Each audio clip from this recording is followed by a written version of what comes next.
A TPD claim is a total and permanent disability claim.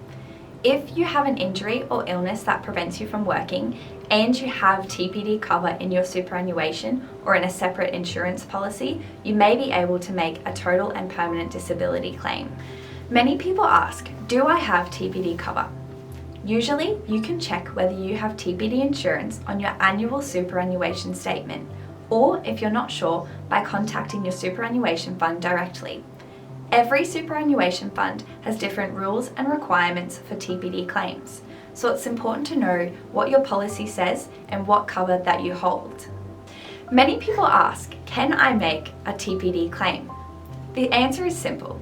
If you have an injury or an illness that prevents you from working and you hold TPD insurance cover through your superannuation fund or in a separate insurance policy, you can make a claim. If you're making a CTP claim, a workers' compensation claim, public liability claim, or medical negligence claim, you may also be eligible to claim for TPD insurance. How do you know that you're totally and permanently disabled?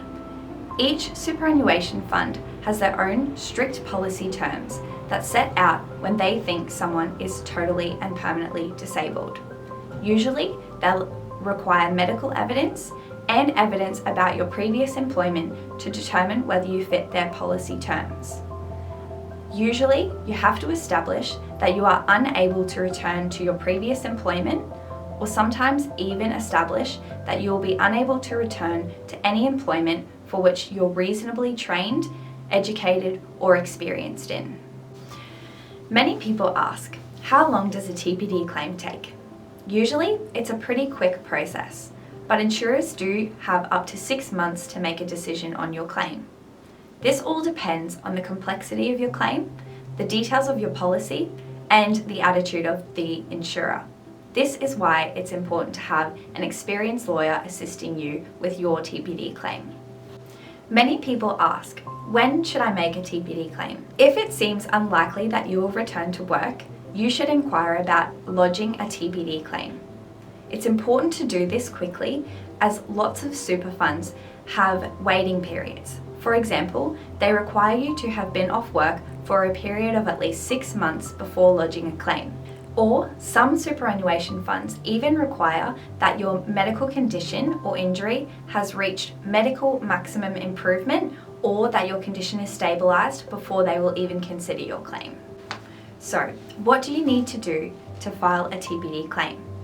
Superannuation funds will require you to complete initial claims documents detailing your injury or illness. If those documents are accepted, superannuation funds will also require supporting information and documentation. This may include medical evidence from your treating specialists, employment information such as statements from your employer or your CV, and sometimes they will even require financial documentation such as your taxation documents, pay slips, and even Centrelink documents. Does it matter how old you are when you lodge a TPD claim? Your current age and the age you were when you were injured or you suffered an illness will make a difference to the lump sum payment that you receive from the insurance company. Generally, the older you are when you lodge a TPD claim, the less the insurance company is required to pay you. That's why making a claim sooner rather than later is so important.